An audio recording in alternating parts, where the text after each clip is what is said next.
everyone, it's Karen with the Yes Please PaperCrafts. In this video, I'm going to be creating with some Simple Stories collections, and this is for Simple Stories Saturdays, which is a scrapbooking collaboration and YouTube hop hosted by my friend 𝗬𝗵𝗶𝗀. And so y'all be sure and go check out everyone else that is participating this month, and I'll have links to their channels in the description below. So it's been a really long time since I've done any scrapbooking. I think the last layout I created was probably back in February or March of this year. And that is because I've been having some health issues and my vision was very blurry. And so I wasn't really able to focus on things and to be able to see very well.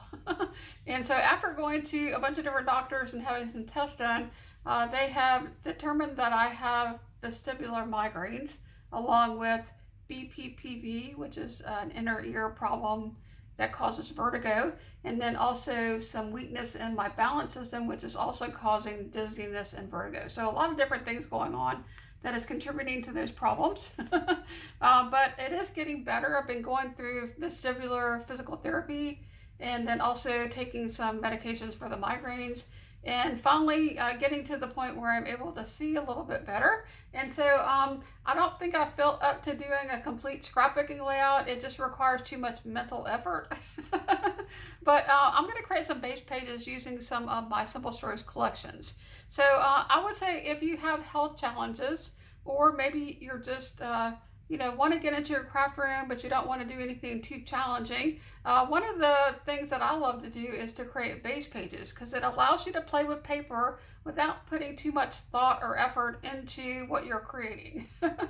So the first collection that we're going to play with is called Daily Grind. It's an old collection from back in 2013. And I don't have any embellishments to go with this collection. I just have paper. But Simple Stories does have a lot of cut aparts and also other papers that we can fussy cut. So I think even though I don't have embellishments, I can always create some embellishments to go on this layout.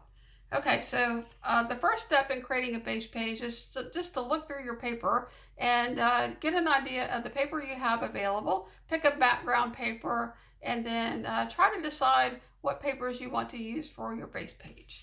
Okay, so we are just going to look through these. The first few papers here are all, I would say, cut apart papers, so probably not the best ones to create a base page. But they have a lot of cute things, and I like these two here because you could cut these out and do some journaling, so those are really cute. And on the back side is all of the calendars of the month. And then this paper here, I could see using a circle punch and punching out some of these images and using that to embellish the layout. And then on the back is a stripe. And then we have this paper here, which I really like this paper a lot. It has different months, and then it's on a neutral background.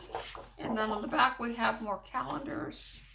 Okay, we have this paper with arrows and then speech bubbles.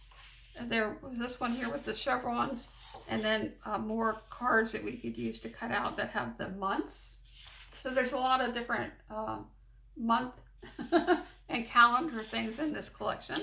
And then this last paper is wood grain with different words on it, and on the other side is this paper with the arrows. Okay, so this also could be used for fussy cutting. We could cut out some of these arrows. And as I'm looking through these different papers, I'm thinking the papers that would be the best to create a base page are probably these here, which have stripes and chevrons and arrows. They're more just images and not cut aparts. And so because I don't have any very toned down papers for this collection, I did decide to bring in a white cardstock. So my idea for this first base page is to create a background using the white cardstock, and then to just layer some of these papers onto one side, creating some border strips over here. So I think it would be really cute to do something like this, where we have this stripe, and then the one with the words, and then I think this paper here with the word bubbles is cute, but it's a little bit busy.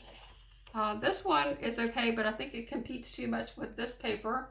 I think the scale of what's on the paper, the arrows and the words, are too close in size. It's the same size. Okay, so I think we're going to eliminate that paper. Okay, then we also have this paper with the chevrons, and I think this paper works a little bit better. It's a bigger element. These chevrons are much larger in scale than this paper with all these little arrows, and I just think that it works really well with these two papers.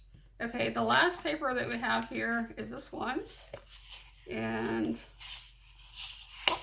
where'd it go? This one with the arrows, and this one could possibly work as well. Let's see. Let me get this back the way it was.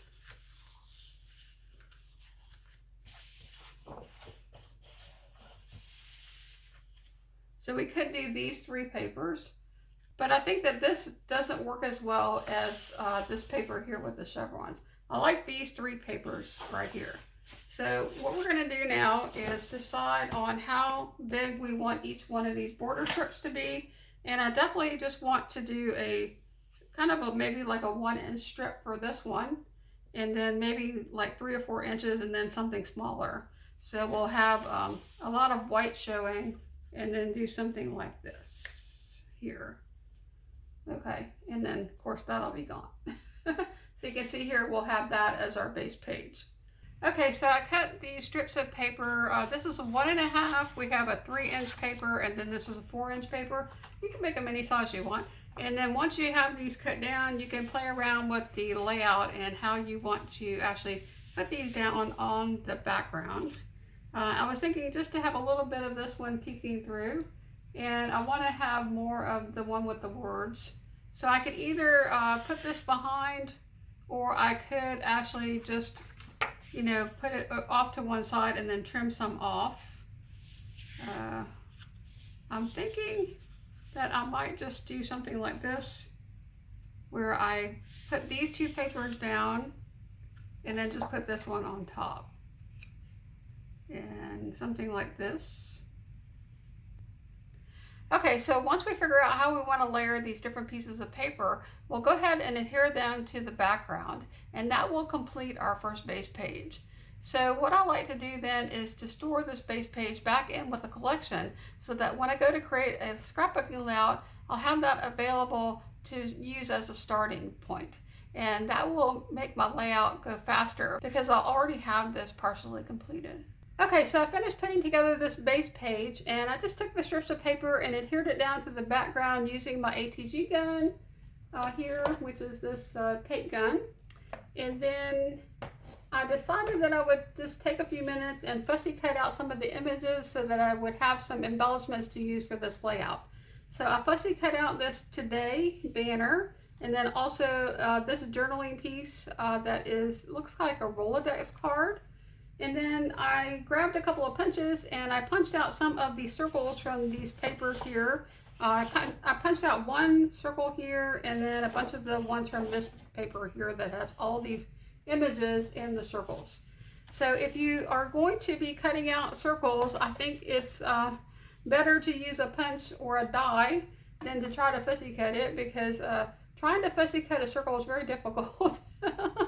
And I never can seem to get it in a perfect circle. It's always wonky. So if you want to make perfect circles, the easiest way to do it is with a punch, but you can also use a die.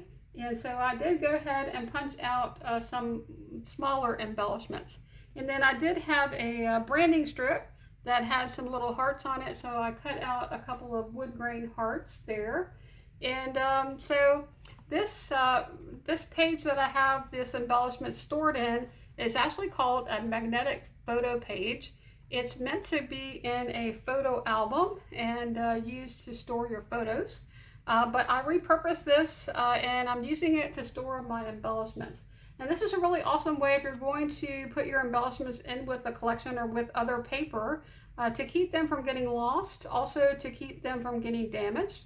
And just recently on my last video for the Let's Get Organized YouTube Hop, I had actually created a video where I shared how I store and organize my ephemera and die cuts. And I had shared this idea there, but I actually store my ephemera and die cuts in a lot of different ways. So if you're interested in finding out more about that, I'll put a link to that video in the description below. But I think this is really awesome. Now, way back when, I don't know when, maybe 5-6 years ago, I took some old photo albums from my mom, and I wanted to scan them so I could have digital copies and be able to print out additional copies to give to my sisters and other family members. And so I had some of these magnetic photo albums, and I have to say that it was a challenge getting the photos out of those magnetic photo albums, because the photos were stuck, and to get them off, it was really hard not to rip the photos, and the photos got all damaged. So I was looking in, because I had somebody on my last video ask me a question about if it's safe to store your ephemera and die cuts this way. And I can't guarantee that if you store your ephemera and die cuts this way for 5 or 10 years that it's never going to get damaged. But I would say that the older photo albums like this were not acid safe. They were not acid free. And the adhesive that they used had acid in it. So part of the reason why those photo albums were so bad for photos was because the acid would eat into the photo. I think the other thing was that the adhesive that they used was much stickier. And I remember back even when we were putting photos into those albums, the photos would stick and it would be a challenge just to even peel them back up, even when you first put the photo in that album. Now these are not that sticky, so I actually don't think that it's going to be a problem storing the ephemera on these magnetic photo sheets. And also these that I have are also acid free. So I would think that if you're going to use this, just make sure that when you purchase these photo refill pages, that you just get the ones that are acid free. Okay, so that's what we have so far for this layout. Now what I'm going to do, I think I'll just go ahead and put these other 2 pieces in here as well. So you can see how easy this is to add more ephemera in here. I'll put this big one in here first. Make sure we have room. And the trick with using this magnetic photo sheets is that you just need to make sure that you leave a little bit of stickiness all the way around, because you want to have somewhere for this film to adhere to once you put this back down. So you just want to make sure that the film, it has an edge all the way around so that it sticks on there. And it's really awesome. It also makes it really easy to see what you have. Once you have it on there, you'll be able to easily see the ephemera. Okay, so what I'm going to do now is I'm just going to take my base page and my ephemera and just put it back in with this collection. And then in a future video, I will go ahead and take this base page out and create a layout with it. So look for that in an upcoming video. It'll be a Simple Stories video. We do the Simple Stories YouTube hop once a month. And so I think this video is kind of like preparing me for the next 3 months, because I'll have something started for my next 3 layouts. Okay, so our next paper or collection that we're going to use is this one here. So this is the Simple Stories I Am collection. And there's actually 2 versions of this collection. One that came out in 2018 called I Am ... And it has more pastel colors with the black. And then there's this version, which is the I Am without the ... that came out in 2020. And this one has darker colors. It has a dark mustard, a dark green, and then this animal print. So it's got also a more modern feel to it, where this is more vintage.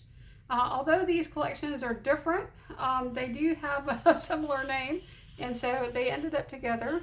And I think the colors in the collection are probably similar enough that I could use them together. So you can see here that I could probably use this floral paper with this collection. So I have this stored together, and I only have 2 papers from the 2018 version. But it's really cute. I love this cut apart paper. I think the images are adorable and just really pretty colors. I wish I had more of this collection, but I have more of the other one.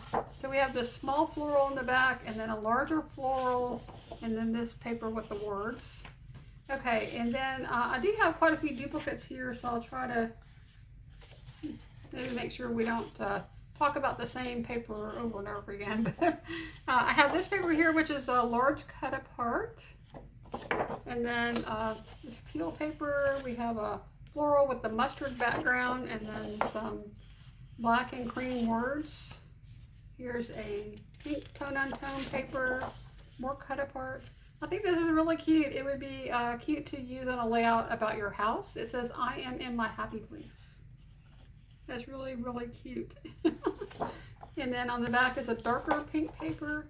We have this really pretty floral, and then a lighter pink polka dot. And this is a duplicate here. And then here is another cut apart. Simple Stories does give you a lot of cut aparts, but it's really awesome if you don't have embellishments. You can fussy cut all these things out and use them to embellish your layout. And here is paper with different colors and spots. Okay. And then this one is a stripe. And then the back is this mustard color. We have this pink ledger paper. This is one of my favorite papers in this collection. I think it's perfect for a background. And then we have the really pretty floral on the back.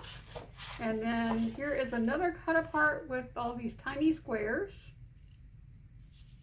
And then here we have a polka dot mustard paper. And then these are duplicates.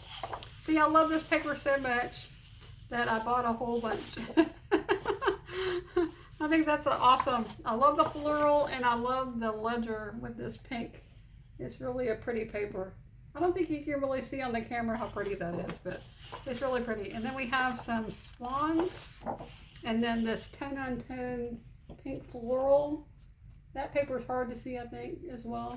But it's got a lighter, like, outline rose on it. And then we have two of those. Here's some butterflies, and then a check or plaid paper on the back. And then this is a repeat. This one is also a repeat. I think we've seen all of those. There's another one with the house. Okay. So I think that I wanted to do something with strips of paper, and usually I do that when I have scraps. But for some reason, as I was looking through this paper, I think there's a lot of patterns, and I think it would be really fun to do something with small strips of paper, like 1 inch or even smaller. So I think what we're going to do is, of course, use this paper for the background, because that's the most fantastic pink grid paper that I've ever seen. We're going to use that one. And then I want to look through these other papers and try to see if we can pull some of these. And what I'm going to do is just cut little strips off. I have lots of duplicates here, so I think I'll be okay with cutting up some of this paper. But I think that one's pretty. And I'm just going to lay these out like this. I think if you're going to do strips of paper, one of the best ways to do it to see what would look good is just to lay them out like this, to get an idea of what goes well together. And when you have duplicates, it makes it really easy because you can use both the front and the back.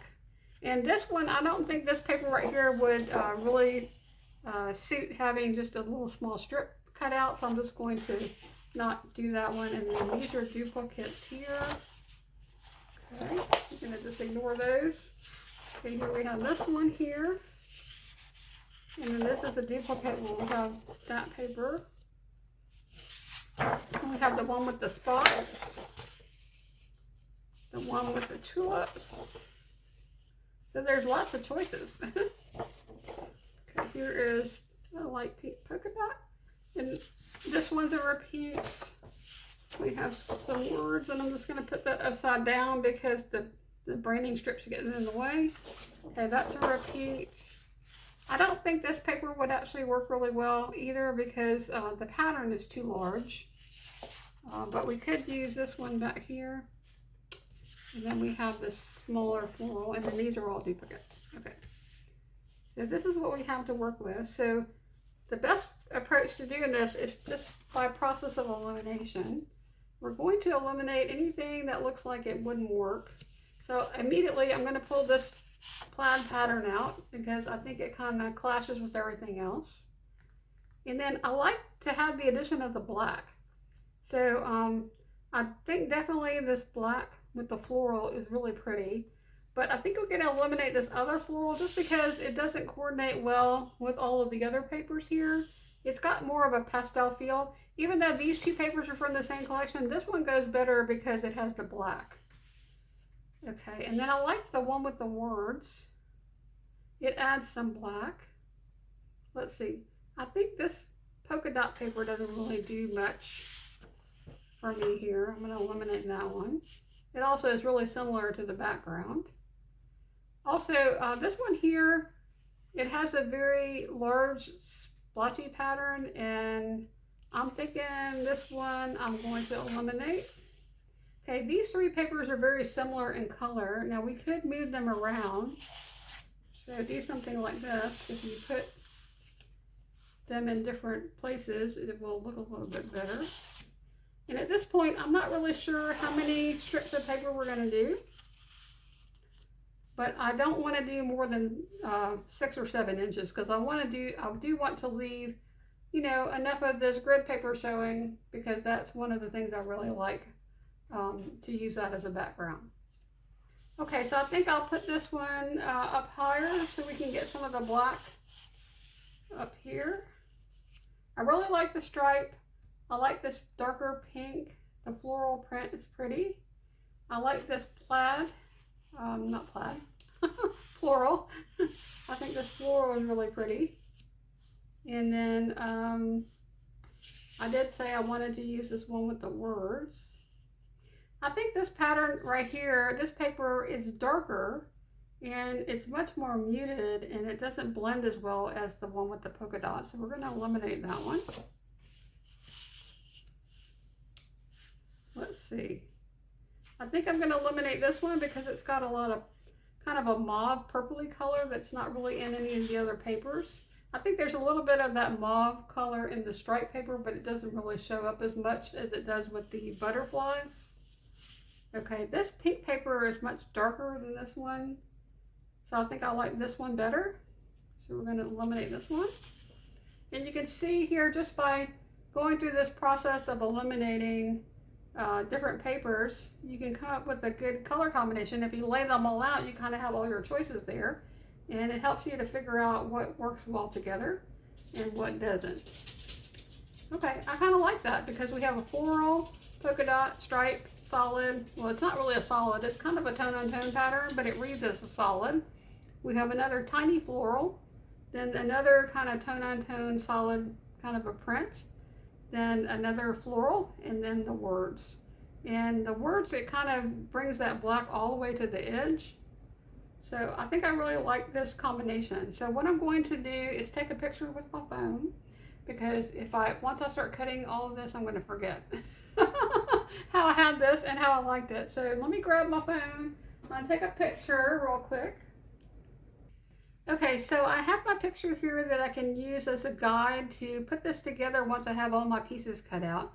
So the next thing that I need to do is to figure out what direction do I want to place my strips of paper. Now this is important because as you're cutting out the strips, you need to know whether they're going to go vertically or horizontally. Some papers, it doesn't matter how you cut the strips of paper, but other papers, it does matter. One of those papers would be this word paper. And then also the stripes, it really does matter which direction you do cut that in. And so when you're making something with 12-inch strips, you want to make sure that you do it right. Otherwise, it's really difficult to cut it again, because once you've cut it in one direction, there's not 12 inches left to go this way. Okay, so we're going to think about that first. And looking at our background, this is a grid where the design of the grid is horizontal. So I think what I'm going to do is to go across the bottom here with strips of paper. I don't want to make it any more than 6 inches because I want to be able to see a big chunk of this grid paper at the top. And so what we're going to do is figure out how wide each one of these strips can be. So we have 1, 2, 3, 4, 5, 6, 7, 8. And if I make them an inch, that would be too big. That would be 8 inches. So I think we'll go 3/4 of an inch, and that would be about 6 inches, I think. And so that would be perfect. So we'll make these 3/4 of an inch each. Another thing you can do with this technique is to use a border punch and create border strips. And that's really cute, especially if you have things that don't have a lot of pattern and maybe just variations in colors. You can use like a scallop border to cut that out and make that more decorative. But I'm just going to do strips of paper. So let me go ahead and cut all that out, and I'm going to adhere it to the background, and then I'll come back and show you the finished base page. Okay, so I finished putting together the second base page, and as I was adding in the paper strips, I decided to leave a little bit of a space down here at the bottom so that you could see some of this pink grid paper in the background. And then I started the strips about 1 inch from the bottom, and then just added those strips onto the background paper. And I didn't do a really good job of getting this on here straight. It kind of got crooked, and you can really notice it at the top because there are horizontal lines on the background. So I kind of made a little bit of a mistake. I don't want to pull it all apart and try to redo it. So the best thing to do is just to cover it up. And you can take an opportunity to make your layout even better when you make a mistake. And so I'm going to add something here between this floral paper and the background. And at first I was thinking I could just create a border strip and put it here at the top. I could use like a border punch. But as I was looking through all the different papers, I didn't really find a paper that I thought would look really good here at the top. And I thought it would be really cool to add some off-white up here because it would really separate the background from this all these strips of paper. So then I had the idea to maybe add a ribbon to my layout, and I went over to the place where I have a bunch of ribbon in my craft room closet, and I found these 2 rolls of lace. And so this was something I think I picked up from craftstash.com. It was like a bundle that they had on sale with, I think it came with more than just these 2. I don't know where the other ones are. But these 2 are probably the best ones anyway. I think the other ones were larger. Maybe I put them in my sewing room. But anyway, I have these 2 rolls of lace. And so I thought I would just go ahead and try this out. I think it'll look really good on this layout. So we're going to try the wider one first. And I think that would be really cute. It just adds a little bit more texture to the layout. It's something different. So I like that one. Oh, in case you're wondering, this right here is called thread knit. And this is what I use to contain my ribbon on the roll so that it doesn't fall off the roll. And thread knit is something that's used in sewing. You can put it on top of your spools of thread to keep the tension, to make the thread come off the spool a little bit easier. And so I'll put a link to where you can find this thread net in the description below if you're interested in checking that out. But it's really awesome to put onto the rolls of ribbon. And it keeps it from being annoying if all the ribbons, you know, falling off the roll. Okay, this one's really pretty. Let's see what this one will look like. Okay, so I think I like this one even better. It's a little bit smaller and it's flatter. And it just gives a really cool texture to this layout. Let me see if I can hold this up so y'all can see. Oops. And I'll probably use either my ATG or some liquid tape to glue that on. Isn't that pretty? Okay, so what I'll do just to have this as part of this base page, at this point I'm just going to trim this off so I have enough to go across. And then I can put this roll of lace away back into the closet. Oops. So as I was going through the paper, I decided to go ahead and fussy cut out some of the things here to use on this layout. So I have this piece right here that looks like a cell phone. It says "You Got This Girl" with some flowers. So I'm going to use that as my title, I think, or maybe just as an element on the page. Then I have this envelope with the flowers coming out, and I think I'll put that down here somewhere. I'll probably have to add something here to make that stand out a little bit more, and I'll do that when I'm working on the layout later. And then I have all of these banners that came from a 4x6 cut apart, And I just cut them all individually. And then this was part of this right here. I'll probably just tack that down here at the bottom maybe, and have something to kind of anchor that. And it really doesn't stand out right now, which is why I think it needs something else behind it. So I'll probably layer a tag or something behind that to make a cluster down here at the bottom. And then we have this piece here, and then all of these little strips. And I thought maybe about going across the top here like this, but not 100% sure that I'll end up doing something like that. But I think these are really cute, these little banners. And so that's kind of the start of this layout. So usually when I'm making base pages, I don't get really involved in putting embellishments into the base page until I'm ready to start the layout. But because the collections I'm working with are older collections and I don't have as many embellishments to go with the paper, I was just taking the opportunity to create some embellishments along the way. Okay, so now that we have this base page finished, I'm going to go ahead and take the base page and put it back in with the paper with this collection. And then when I go to create the layout, I'll have everything in one place ready to use.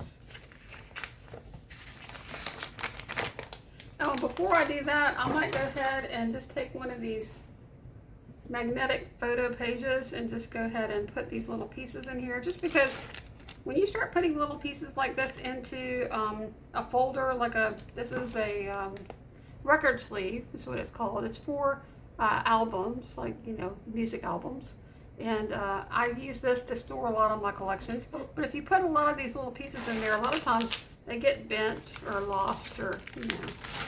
I wanted to tell my friend Judy about this magnetic photo sheet because I wanted to tell my friend Judy about these magnetic photo pages, because I think she could really use these when she's making her page kits. Because whenever she's making a page kit and she goes to put her title on her layout, she makes her titles with the Cricut, and then she puts all the little letters into the, you know, whatever she has the collection in, or the layout in. And she puts all the letters in there, and then she's got, like, you know, 20, 30 little letters, and then she can't remember what her title's supposed to be. And then we play word games trying to figure it out. But it would be awesome for titles where you have letters. You can go ahead and lay your title out onto this magnetic photo page, so that when you go to create your layout, you remember what your title's supposed to be. So I think that would be really awesome. Yeah, I have some more down here. So we have that one, and then I have this one here. Okay, and then I'll just go ahead and put all this in with the other things in the collection. For our third base page, I'm going to use a collection from Simple Stories called Spring Farmhouse. It's from 2019. And I have the 6x8 paper pad. I have a couple of packs of paper clip bows. And then I do have a few of the 12x12 papers, but most of the paper that I have here is actually the solid paper.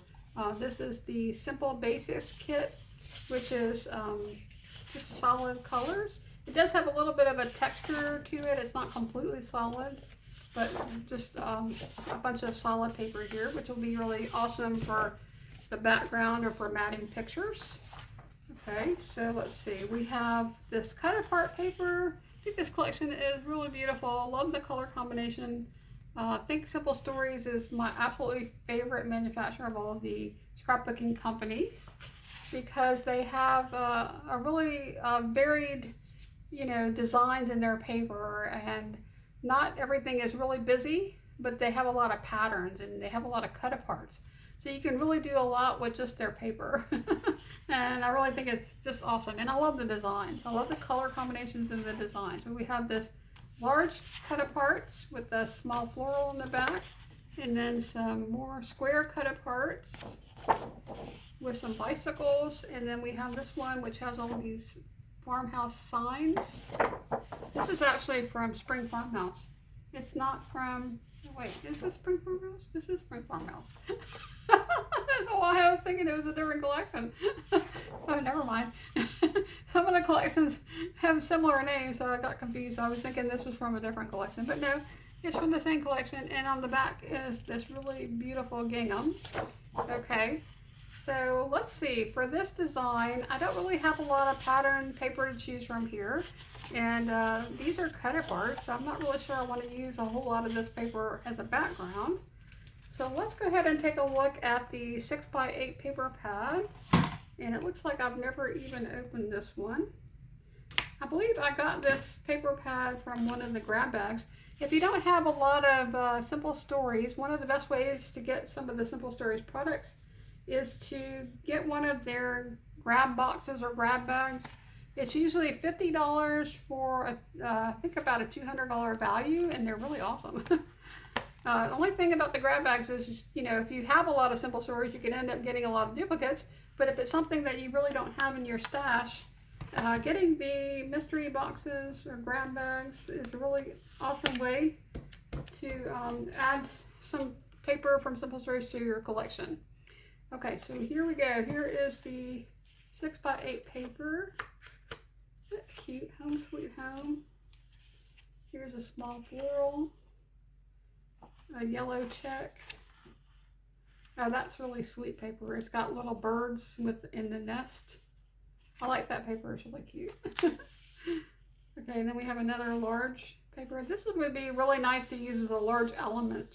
You can even use this as a title page, or the title of your layout. I like the colors in this collection. It's really soft pastels with the black. Again, it's kind of similar to the collection we just looked at, which was the IM collection, with the pastels and the black. Okay, here's another really large element. Oh, I love stripes. That stripe's pretty and the floral's pretty. Here is a black gingham. Only bad thing about the Simple Stories paper pads is once you start looking through them, they fall apart. But I'm going to be using this, so I'm not going to worry too much about it. Here's some smaller cut parts. That's really cute. Happy blooming birthday. I can see using that on a card front or on a layout about somebody's birthday. Super cute. Here, these again can be used as cards. Okay, and then it repeats. Okay. So I think for this layout, because I have these smaller paper pads, I might do a technique where I just take a bunch of these 6x6 papers and layer them on the background. So let's see, let's pick some papers here. I think I'm going to use this one here, which is the stripe, just because I like it. And this floral. So let's see what else would go with this. And actually, I love this saying right here, happiness blooms from within. What about using that as a title? I think it goes really well with these two papers too. And I like this paper with the words on it. So we can try using that. Let's see what else we have here. There's a paper that's really similar to this. It's really large, so I might try using that as a bigger element. Let's see what else we got.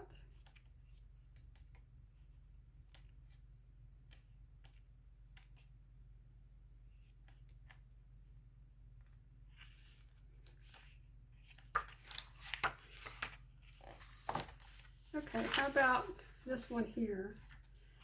All right, and then I think I'll also pull out this, I don't know, I just love this one with the little birds on it.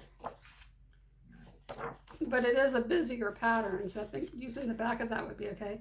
And I do have two of each paper in there, so I could always use the bird paper on something else.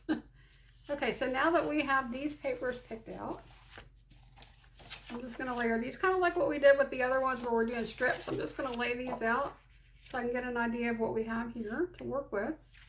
And then try to figure out what we're going to do for the background. Okay, so I'm going to use this paper right here for the title. So let's go ahead and cut that out.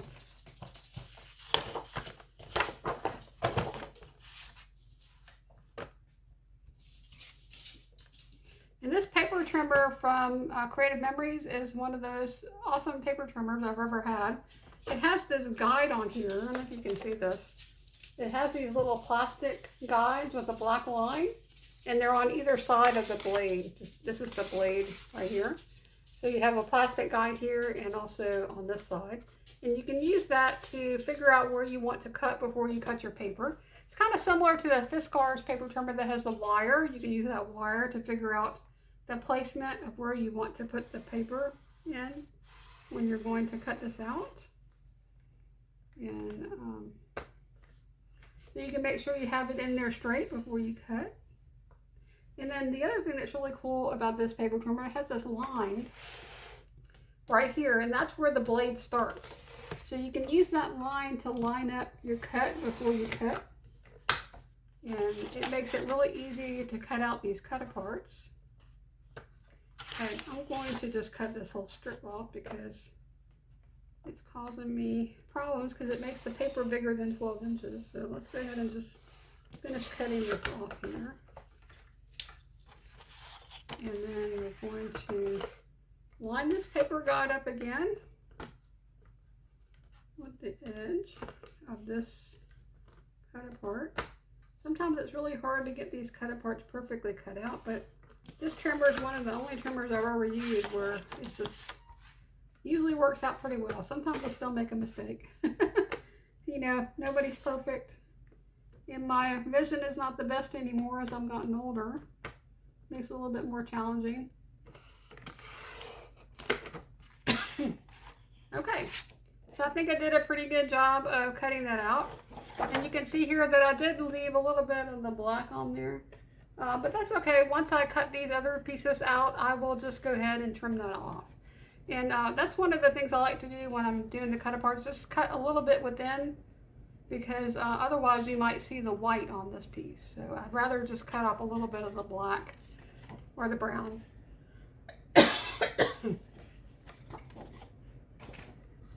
All right, so we have our title there. Okay, we're looking for the background. Let's see what else we got here.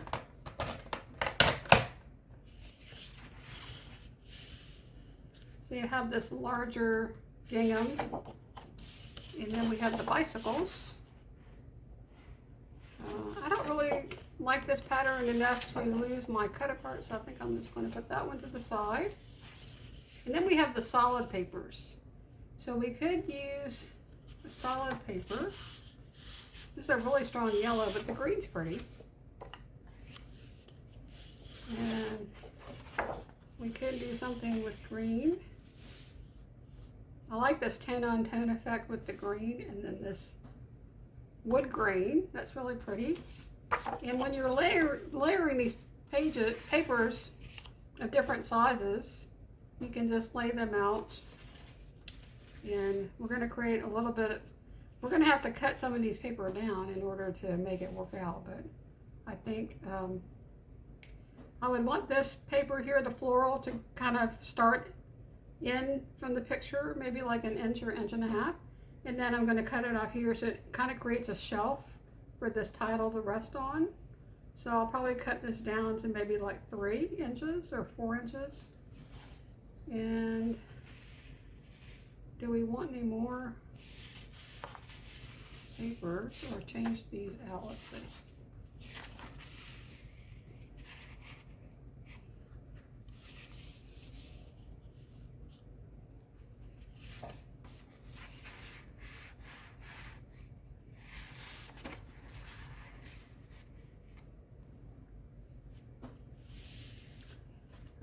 I think that this I can't talk. I think that this paper here is too similar to the green paper, so we won't use that one. I do like this pattern. We could do something like this.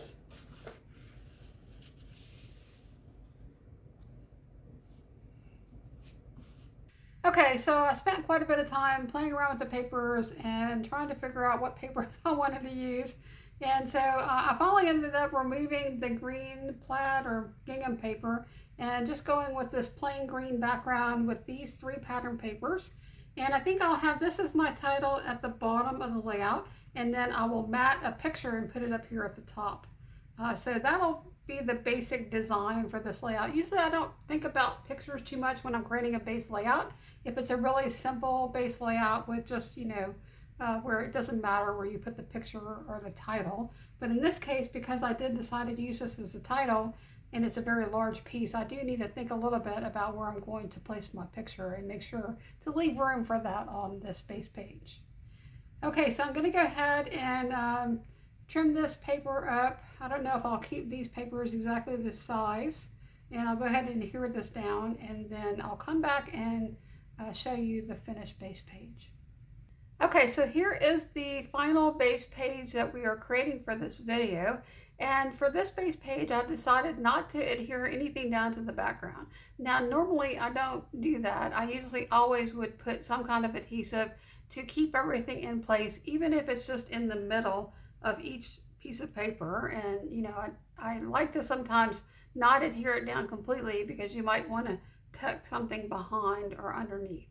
So this is the first time I've ever done this, but I came up with two different ways that I thought about doing this particular base page, and it's going to depend on the photo that I decide to use. So depending if the photo is a landscape photo or a portrait photo, the direction of the photo, I will do the layout that way. So I decided to just go ahead and take a picture. I'll print a copy of that from my phone and stick it in here with the base page. So when I go to put this together, I'll know exactly how to lay the papers out. Okay, so what I decided to do also was I created a paper here for the photo mat, just to give a representation of where the photo would go.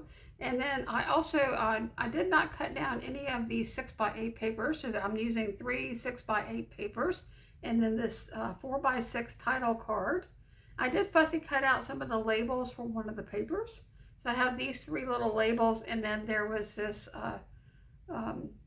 tag, or I'm not sure what you call that, a label. I guess it's a really large label that I cut out of one of the papers. I did change up some of the papers too. I think originally I was going to use this yellow and white stripe paper, and then I don't think I was using this stripe paper. I think that was the one I changed out. Okay, so if I was going to do the photo in a 4x6, I would need to pick a photo that is vertical, and then also where the edge right here, I could cover it up because it's overlapping the photo. And I could also possibly reduce the photo down in size. Instead of using a 4x6 photo, I could do a 3x5, and then it might make it fit a little bit better. Okay, so I'm going to take just a minute, and I'm going to look at my phone, and I'm going to rearrange this for the other way so that y'all can see the difference between this particular design and if I was going to use a horizontal a landscape photo, how that would look. Okay, so here's the second design for our base page. This time we're using a landscape photo here. And I actually think that this works a little bit better just because there's more room for the photo. So I could probably use a full 4x6 photo there. And I think this is really cute. And it's kind of a diagonal design here with the cluster probably down here at the bottom, one here at the top, and then something a little bit here, maybe something a little bit up here. We'll see once we start embellishing the layout where the clusters actually will be, but right now it's looking kind of like a diagonal design for this layout. Okay, so I'm going to go ahead and put the fussy cut pieces onto this magnetic photo card here. One of the cool things about these magnetic photo cards is they're reusable. So once I create this layout, I can just use it for my next project. So that's really awesome. And I don't really like keeping things in binders, so I did take all these pages out of the photo album. That I had bought some photo albums on clearance at Michael's a long time ago, and that's where I pulled these magnetic photo pages. So that's why they have the 3 holes up here. But I think it works really well like this, just as an individual page to store the ephemera. Okay, so I'm just going to go ahead and put this in with the rest of the collection, and that way it'll be ready to go once I go to create this layout. So this whole process of making base pages was just really relaxing and fun, because I just got to play with paper without being too stressed out and not having to think too hard about fitting in the photos and making titles, and I just got to play with paper, and so that was really awesome. And it really makes me happy because for the upcoming videos on my YouTube channel for Simple Stories, I have part of the work done for my next 3 layouts. So I'm ahead of the game. Usually I'm behind and I'm always late in getting to the hop. Maybe I'll be on time for the next 3 hops coming up. That'll be super awesome. Okay, so I did want to let you guys know that I am doing better. I went through vestibular therapy for about 3 or 4 months to help with the vertigo, the dizziness, and the problems that I'm having with my vision. And it is helping. It's not completely cleared up, but I am getting back to normal and feeling much better. So hopefully I'll be able to put more videos out on my YouTube channel. I'm still thinking about what's going to come next, but I have a whole bunch of ideas for videos, and I just wish I had more energy and just felt better to be able to really you know, work on all these different ideas that I have. But I'm planning to do some haul videos. I've been doing some online shopping with a bunch of different stores, crafty stores, and having fun with collecting some new things for my craft room. And I want to share that with you guys. I also want to do some layout shares, and then also some more scrapbooking, and then some more organization. I've been working on my craft room. While I have not been able to do much scrapbooking and card making and paper crafting, I have been doing some things around the house, and I had a handyman come in and help me to do some things in my craft room. So I'm making some progress with that, and I had some really awesome things that I did for my craft room that I want to share with you guys too. So I hope y'all look forward to more videos coming out on my YouTube channel, and my health stays good so that I'll be able to create the videos for you guys. Okay, well, I hope you guys liked this video, and if you did, please give it a like. And if you'd like to see more videos and you're not already a subscriber to my channel, please subscribe. I would love to have you join my community. Well, that's all I have, guys. I hope y'all go out and see what everyone else is creating with their Simple Stories layouts. And I'll have a list to everybody's YouTube channels in the description below, so please be sure and check out everyone else that is participating in this month's hop. Okay, guys, that's all I have. Y'all take care. Hope y'all have an awesome weekend, and I hope to see you next time. Bye now.